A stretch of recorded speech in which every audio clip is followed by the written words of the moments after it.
Protes keras, Malaysia tak terima Indonesia menjadi tuan rumah Piala AFF U19 dari 2018 sampai sekarang. Datuk Hamidin, emang yang punya supporter banyak dan stadion bagus cuma mereka?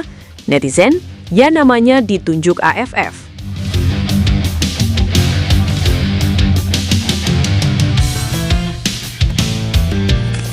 Atmosfer panas mulai terasa jelang gelaran Piala AFF U19 bulan depan.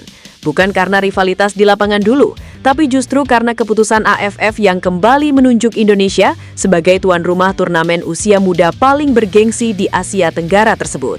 Keputusan ini langsung memancing reaksi dari berbagai pihak, termasuk dari Malaysia yang disebut mulai mempertanyakan dominasi Indonesia sebagai host dalam beberapa edisi terakhir. Bahkan muncul komentar pedas yang viral di media sosial yang menyindir seolah AFF hanya percaya kepada Indonesia untuk urusan turnamen kelompok umur. Netizen pun langsung ramai membalas. Banyak yang mengatakan kalau keputusan itu bukan tanpa alasan, karena Indonesia memang selalu mampu menghadirkan atmosfer luar biasa, stadion besar, hingga antusias supporter yang sulit ditandingi negara lain di Asia Tenggara. Dan memang kalau kita lihat faktanya, Indonesia hampir selalu sukses saat dipercaya menjadi tuan rumah. Untuk edisi tahun ini misalnya, AFF kembali menunjuk Indonesia sebagai host Piala AFF U19 yang akan digelar bulan depan. Beberapa venue yang disiapkan juga bukan stadion sembarangan. Salah satunya adalah Stadion Utama Sumut yang belakangan mulai mencuri perhatian publik sepak bola nasional. Stadion ini merupakan salah satu stadion modern terbaru di Indonesia dengan kapasitas besar dan fasilitas yang sangat layak untuk turnamen internasional usia muda. Selain itu ada juga Stadion Teladan Medan yang ikut dipersiapkan sebagai venue pendukung. Dan kabarnya masih ada beberapa stadion lain yang juga akan digunakan selama turnamen berlangsung nanti. Kalau dipikir-pikir, keputusan AFF menunjuk Indonesia sebenarnya cukup masuk akal. Karena dalam beberapa tahun terakhir, Indonesia memang jadi negara yang paling siap dari sisi infrastruktur maupun atmosfer. Coba kita mundur ke tahun 2024 kemarin. Saat itu Indonesia juga menjadi tuan rumah Piala AFF U19. Venue yang digunakan bahkan sangat megah. Ada Stadion Gelora Bung Tomo Surabaya yang kapasitasnya besar dan punya atmosfer luar biasa. Lalu ada Stadion Gelora 10 November yang juga ikut dipakai sebagai venue pertandingan. Turnamen saat itu berjalan meriah dan ramai penonton hampir di setiap laga. Bahkan pertandingan tim lain pun tetap dipenuhi penonton lokal. Itu yang jarang bisa ditemukan di negara lain. Lalu sebelum itu Indonesia juga menjadi tuan rumah pada edisi 2022. Waktu itu venue utamanya adalah Stadion Patriot Candrabaga Bekasi. Stadion ini juga dikenal cukup modern dan beberapa kali dipakai untuk ajang internasional. Atmosfernya juga tidak kalah panas. Apalagi ketika Timnas Indonesia U19 bermain, tribun selalu dipenuhi ribuan supporter yang datang langsung mendukung Garuda Muda. Belum lagi sorotan media sosial yang begitu besar membuat turnamen usia muda terasa seperti turnamen level senior. Dan kalau ditarik lebih jauh lagi, Indonesia juga menjadi tuan rumah pada tahun 2018.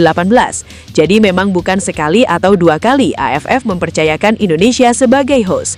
Satu-satunya edisi yang tidak digelar hanyalah tahun 2020, karena saat itu pandemi COVID sedang berada di puncaknya dan hampir semua kompetisi sepak bola di dunia dihentikan sementara. Jadi sebenarnya bukan karena Indonesia terus memaksa jadi tuan rumah, melainkan karena memang beberapa edisi sebelumnya dianggap sukses dan memenuhi ekspektasi AFF. Hal itulah yang membuat banyak netizen Indonesia mulai membalas komentar miring dari pihak luar. Mereka mengatakan kalau AFF tentu punya alasan kuat sebelum menunjuk tuan rumah, karena menggelar turnamen internasional bukan cuma soal siapa yang mau, tapi siapa yang siap. Dari sisi stadion, Indonesia punya banyak venue besar yang sudah berstandar internasional.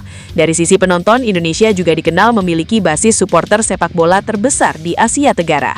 Bahkan pertandingan kelompok umur saja bisa dipenuhi puluhan ribu penonton.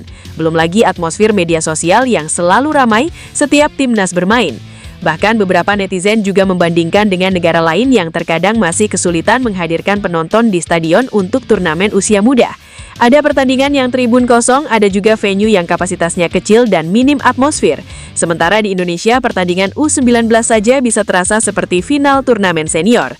Koreografi supporter, nyanyian sepanjang laga, sampai dukungan besar di media sosial menjadi nilai tambah tersendiri yang mungkin membuat AFF merasa lebih aman dan lebih diuntungkan ketika menunjuk Indonesia.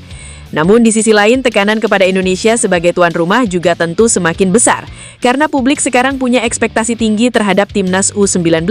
Bermain di kandang sendiri tentu membuat masyarakat berharap Garuda Muda bisa tampil maksimal dan kembali bersaing menjadi juara. Apalagi dukungan supporter nanti dipastikan akan sangat luar biasa besar, terutama jika stadion-stadion di Medan benar-benar penuh saat pertandingan berlangsung. Menariknya lagi, banyak yang menilai kalau penunjukan Indonesia secara terus-menerus ini bisa jadi sinyal bahwa sepak bola Indonesia mulai dipandang sebagai pusat sepak bola Asia Tenggara dari sisi atmosfer dan market. Karena AFF tentu juga memikirkan rating siaran, penjualan tiket, sponsor, dan perhatian publik. Dan harus diakui kalau timnas Indonesia main, terutama di turnamen usia muda, hype-nya memang sering jauh lebih besar dibanding negara lain. Jadi wajar kalau pada akhirnya AFF kembali menunjuk Indonesia untuk edisi kali ini. Karena selain punya stadion yang layak, Indonesia juga selalu mampu menciptakan turnamen yang hidup. Dan sekarang tinggal bagaimana Garuda Muda memanfaatkan keuntungan bermain di kandang sendiri untuk menjawab ekspektasi besar jutaan supporter Indonesia. Wah, gimana pendapat kalian guys? Apakah kalian setuju kalau Indonesia kembali menjadi host atau tuan rumah Piala AFF U19? Jangan lupa tinggalin komentar kalian di bawah.